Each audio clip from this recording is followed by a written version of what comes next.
ಯಾವುದೇ ಒಂದು ಬೇಲೆಬಲ್ ಪ್ರಕರಣದಲ್ಲಿ, ಅಂದರೆ ಯಾವುದೇ ಒಂದು ಕ್ರಿಮಿನಲ್ ಬೇಲೆಬಲ್ ಪ್ರಕರಣದಲ್ಲಿ ಆರೋಪಿಯನ್ನು ಆ ಒಂದು ಆರೋಪದಿಂದ ಮುಕ್ತಗೊಳಿಸಿ ಅಕ್ವಿಟಲ್ ಮಾಡಿದಂಥ ಸಂದರ್ಭದಲ್ಲಿ ಅಂಥ ಒಂದು ಪ್ರಕರಣಕ್ಕೆ ಸಂಬಂಧಪಟ್ಟಂತೆ ಯಾವ ಒಂದು ನ್ಯಾಯಾಲಯಕ್ಕೆ ಅಪೀಲನ್ನು ಮಾಡಬೇಕು ಅಥವಾ ಅಪೀಲಿನ ಜುರಿಸ್ಡಿಕ್ಷನ್ ಯಾವ ನ್ಯಾಯಾಲಯಕ್ಕೆ ಬರುತ್ತೆ ಅನ್ನೋದಕ್ಕೆ ಸಂಬಂಧಪಟ್ಟಂತೆ ಕರ್ನಾಟಕ ಹೈಕೋರ್ಟ್ ಒಂದು ಮಹತ್ವದ ತೀರ್ಪನ್ನು ನೀಡಿದೆ.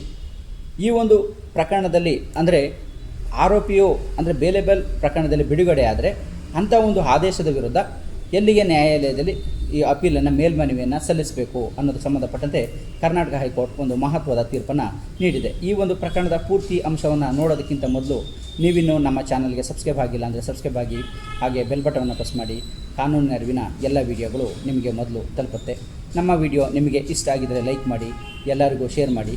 ಕಾನೂನಿನ ಅರಿವು ಎಲ್ಲರಿಗೂ ಸಿಗುವಂತಾಗಲಿ.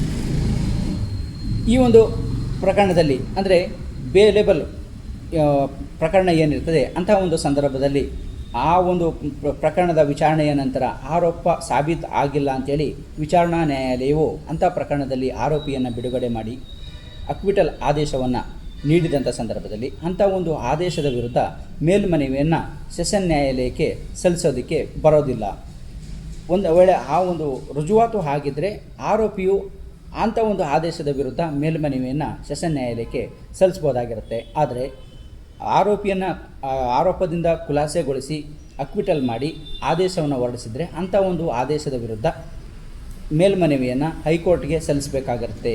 ಅದು CRPCಯ ಸೆಕ್ಷನ್ 378 ಸಬ್+1 ಸಬ್+B ಇದರ ಅಡಿಯಲ್ಲಿ ಸಲ್ಲಿಸಬೇಕಾಗತ್ತೆ ಅಂಥೇಳಿ ಕರ್ನಾಟಕ ಹೈಕೋರ್ಟ್ ತನ್ನ ಒಂದು ಮಹತ್ವದ ತೀರ್ಪನ್ನು Keshava versus state of Karnataka ಈ ಒಂದು ಪ್ರಕರಣದಲ್ಲಿ ನೀಡಿದೆ.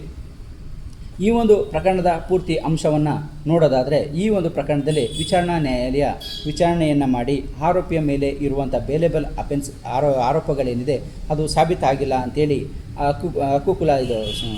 ಆತನನ್ನು ಬಿಡುಗಡೆ ಮಾಡಿ ಆರೋಪದಿಂದ ಮುಕ್ತನನ್ನಾಗಿ ಮಾಡಲಾಗುತ್ತೆ. ಈ ಒಂದು ಆದೇಶದ ಮೇಲೆ ಸೆಷನ್ ನ್ಯಾಯಾಲಯಕ್ಕೆ ಮೇಲ್ಮನವಿಯನ್ನು ಸಲ್ಲಿಸಲಾಗುತ್ತೆ. ಸೆಷನ್ ನ್ಯಾಯಾಲಯವು ಕೂಡ ಇದನ್ನು ತಿರಸ್ಕರಿಸುತ್ತೆ. ಹಾಗಾಗಿ ಕರ್ನಾಟಕ ಹೈಕೋರ್ಟ್ಗೆ ಈ ಮೇಲ್ಮನವಿಯನ್ನು ಸಲ್ಲಿಸಲಾಗುತ್ತೆ. ಆಗ ಇದರ ವಿಚಾರಣೆಯನ್ನು ಮಾಡಿದಂಥ ಕರ್ನಾಟಕ ಹೈಕೋರ್ಟ್ ಈ ಒಂದು ಮಹತ್ವದ ಆದೇಶವನ್ನು ನೀಡಿದೆ. ಯಾವುದೇ ಒಂದು ಬೇಲೆಬಲ್ ಪ್ರಕರಣನೇ ಆಗಿರ್ಬೋದು, ಅಂಥ ಒಂದು ಪ್ರಕರಣದಲ್ಲಿ ಆರೋಪ ಸಾಬೀತಾಗಿಲ್ಲ ಅಂಥೇಳಿ ಆರೋಪಿಯನ್ನು ಬಿಡುಗಡೆ ಮಾಡಿ ಅಕ್ವಿಟಲ್ ಆದೇಶವನ್ನು ವಿಚಾರಣಾ ನ್ಯಾಯಾಲಯ ಮಾಡಿದರೆ ಅಂಥ ಸಂದರ್ಭದಲ್ಲಿ ಅಂಥ ಒಂದು ಪ್ರಕರಣದ ಆದೇಶದ ವಿರುದ್ಧ ಮೇಲ್ಮನವಿಯನ್ನು ಸೆಷನ್ ನ್ಯಾಯಾಲಯಕ್ಕೆ ಸಲ್ಲಿಸೋದಕ್ಕೆ ಬರೋದಿಲ್ಲ. ಅಂಥ ಒಂದು ಆದೇಶವನ್ನು ವಿರುದ್ಧದ ಮೇಲ್ಮನವಿಯನ್ನು ಹೈಕೋರ್ಟ್ಗೆ ಸಲ್ಲಿಸಬೇಕು. ಇದು CRPCಯ ಸೆಕ್ಷನ್ 378 ಸಬ್+1 ಸಬ್+B ಅಡಿಯಲ್ಲಿ ಸಲ್ಲಿಸಬೇಕಾಗತ್ತೆ ಅಂಥೇಳಿ ಹೈಕೋರ್ಟ್ ಒಂದು ಮಹತ್ವದ ತೀರ್ಪನ್ನು ನೀಡಿದೆ.